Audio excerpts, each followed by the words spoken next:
E vem conferir a crítica do dorama Uma CEO Desconhecida.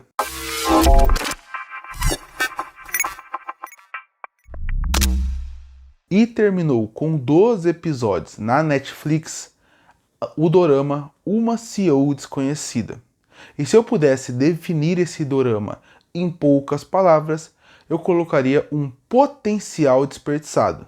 Porque eu não achei uma série ruim.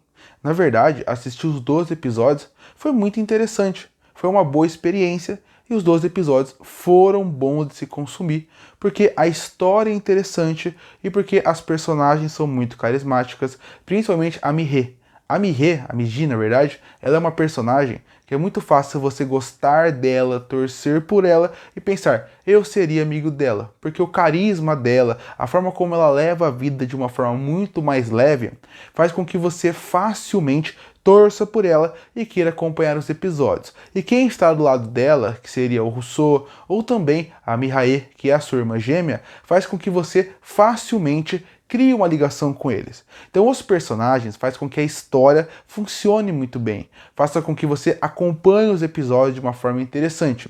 Isso misturado com uma história que também não é ruim. A história desse dorama, apesar de não ser o mais original possível, ele acaba trabalhando assuntos interessantes, ele também acaba trabalhando ideias interessantes numa história que funciona bem, apesar da gente já ter visto esse tipo de história em outros lugares, de irmãs que mudam de lugar, que tentam viver a vida da outra. Muitas histórias já contaram sobre isso.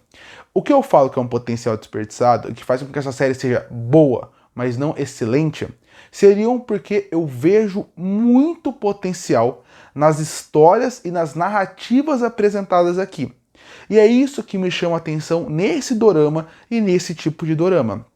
Porque eu gosto muito de histórias, seja filmes, livros, séries, animes, mangás, não importa. Eu gosto de histórias que acabem falando de pessoas do mundo real, que tentem pegar os personagens que a gente conhece, que são os mais reais possível, e tentem desconstruir eles. E dessa forma a gente vai trazer a história para algo muito mais real e também muito mais relevante com as discussões que são apresentadas nessa narrativa. E eu vejo que na série Uma CEO Desconhecida, eles tinham potencial para todos os lados de trabalhar assuntos muito interessantes, queriam desconstruir os personagens e, mais do que isso, trazer uma luz diferente, queria fazer com que a gente terminasse cada episódio ou terminasse a série muito mais envolvido com os acontecimentos e, mais do que isso, a gente também estaria discutindo sobre vários assuntos aqui que até a gente recomendaria esse dorama para muitas pessoas que querem entrar nesse mundo. Quando você acaba assistindo, você vê que ela é boa, é divertida, é bom para passar o tempo e é só isso. E eu sei por que isso aconteceu aqui. Isso aconteceu porque você percebe que foi a escolha de tom que eles resolveram trazer para esse dorama. Porque se eles pegam os principais temas aqui e eles realmente aprofundam neles, o dorama iria sair de uma aventura legal, de uma série divertida, com até uma certa positividade no que eles apresentam, para algo muito mais sério e realista. E eu acredito que pela série querer passar um tom semanal, de você ir assistindo e curtindo os episódios, ele iria sair um pouco disso porque o tom iria ficar mais pesado. Então a maioria das temáticas que são super interessantes aqui acabam ficando só no superficial. Óbvio, todas as premissas que eles apresentam, que poderiam gerar discussões, elas são apresentadas e elas têm uma conclusão. Mas não é porque apresenta e tem uma conclusão que isso foi bem desenvolvido. E para mim, aqui é que vive um problema desse dorama. Eles não vão muito a fundo nas principais temáticas. Eu vou dar alguns exemplos aqui de algumas narrativas diferentes que, se eles abordam e exploram uma forma mais profunda, eles poderiam elevar o patamar da série. O primeiro, que eu acho que é o principal ponto da série, seria trabalhar a relação filho com os pais e, a partir daí, discutir a pressão que os pais fazem nos filhos e, mais do que isso, a sociedade faz com eles. Óbvio, os pais não colocam pressão nos filhos porque eles querem. Na verdade, eles colocam porque eles se preocupam com os filhos e querem que eles tenham uma vida mais tranquila e a melhor vida que eles possam ter. Mas, às vezes, nessa tentativa, eles acabam fazendo com que o filho sofra uma pressão maior do que ele quer. Por exemplo, a Miji, ela é uma menina super pra frente, ela é uma menina super engraçada, super divertida, mas o que ela faz ali não é visto pela sociedade como algo que vai gerar um futuro para ela. Então, a cidade que ela mora, todo mundo reconhece, todo mundo gosta dela, mas ela não tem um emprego fixo. Então, a partir daí, ela é tratada como algo que está errado para a vida que ela quer tomar. O Rousseau, por exemplo, tem uma mãe que é completamente apaixonada por ele. Faria tudo por ele, mas até esse amor demais já era uma pressão que ele não precisava ter. A Mihae é a mesma coisa. Por ela ser a pessoa que sempre deu certo nos estudos, sempre que olham para ela, colocam uma pressão dela ser a pessoa perfeita. Olha como você poderia pegar esse assunto e desenvolver ele de uma forma mais profunda para poder desenvolver um problema que a maioria das pessoas tem. E aqui eles poderiam desenvolver isso até de olhares diferentes, porque são filhos diferentes, com famílias diferentes e criações diferentes. Essa é uma das temáticas que essa série aborda, que profundamente iria ser mais interessante. Outro assunto que é muito interessante é o burnout, que é a ideia de quando você trabalha muito, você acaba chegando num ponto que você acaba enlouquecendo praticamente. Também tem esse assunto na série, ele é passado muito por cima, ele até tem um ponto ali de virada nos primeiros episódios, mas depois ele também vai se perdendo, porque a série também não quer ir pra cima disso, porque se for, acaba, de novo, tendo que entrar em assuntos espinhosos.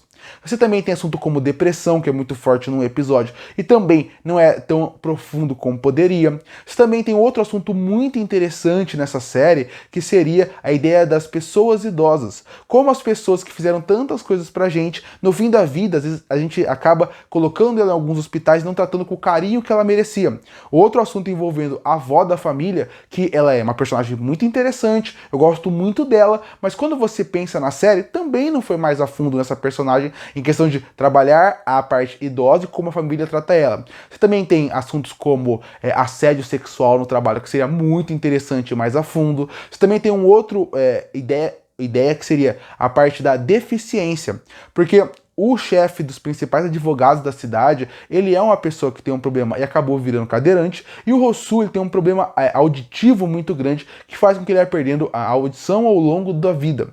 Esses são assuntos que também poderiam ser interessantes, porque o advogado, ele sempre tem que estar num patamar de respeito para as pessoas. E a deficiência, para muitas pessoas, de forma errônea, é vista como uma fraqueza. E eles até mencionam sobre isso na série.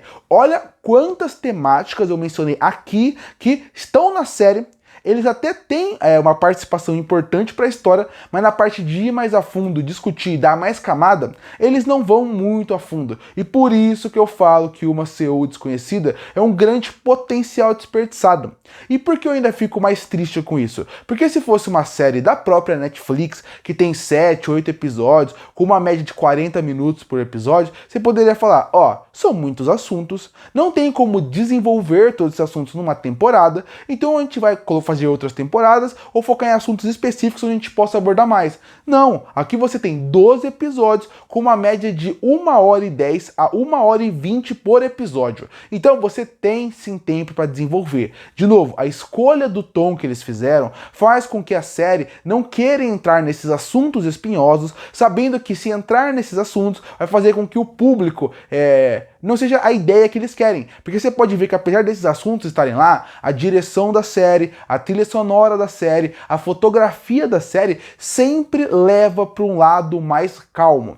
Sempre leva para um lado muito mais divertido e muito mais de uma comédia romântica praticamente em certos pontos. Porque todos os assuntos que eu mencionei são muito pesados. Inclusive, tem até uma parte importante da temporada que envolve bullying, que também não vai tão a fundo. Então, é o que eu falo. Esses assuntos estão na série, nenhum é mal apresentado, e ele até tem uma conclusão satisfatória se você pensar, mas quando você pensa como um todo, faltou eles ir mais a fundo. Faltou eles pegarem essas ideias e desenvolver elas de uma forma que a gente talvez ficasse chocado, pensasse naquilo, desenvolvesse aquilo e queresse terminar o episódio discutindo sobre aquilo. E isso não tem. O que a série acaba vendendo e sendo boa e que eu até recomendo você como entretenimento, seria porque realmente os casais que vão sendo construídos são são fáceis de você gostar, porque os casais funcionam individualmente, também funcionam quando eles estão juntos. Tem atores que são bem funcionais, a atriz que faz a Miji e a Mihae são muito boas pro papéis dela.